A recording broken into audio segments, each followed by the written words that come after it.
Setup mo lang yung settings, lagay mo lang yung information mo dyan. Tapos yung chart of accounts, pwedeng wala ka na munang gawin dito kasi ito naman ay mga available na siya, readily available or for use na siya. Now, pwede ka na mag-record ng transactions mo. Yan na, pag may access na po kayo dito sa EasyTax Bookkeeping System, hindi nyo po kailangan i-download or mag-request ng copy. I-click nyo lang po yung file dito sa upper left corner tapos make a copy para meron ka na pong sarili mong kopya ng EasyTax Bookkeeping System. Tapos mag-work na siya online spreadsheet. Hindi mo kailangan i-download. Yan. So may copy ka na ng EasyTax Bookkeeping System. Okay. Now, setup mo lang yung settings, lagay mo lang yung information mo dyan. Tapos yung chart of accounts, pwedeng wala ka na munang gawin dito kasi ito naman ay mga available na siya, readily available or for use na siya.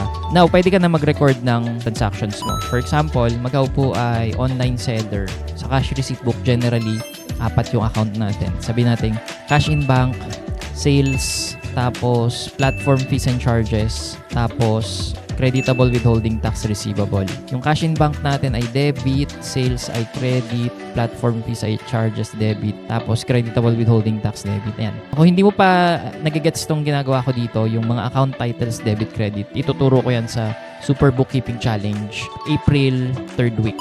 Yan. So for example, first quarter, March 31, 2026. Pero daily ang pag-entry natin ng transactions. Magbibigay lang ako dito ng example na kunwari ay isang buong quarter na siya. So sabihin natin SI0001. Tapos say TikTok, various customers. Tapos sa description, various items. Tapos let's say ang sales mo dun ay buong first quarter halimbawa lang ha. Sales natin 600,000.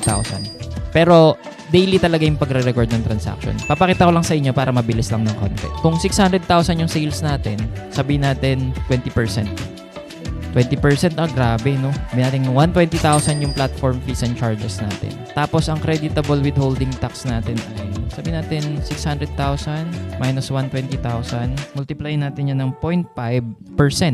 So, 2,400 yung creditable withholding tax natin.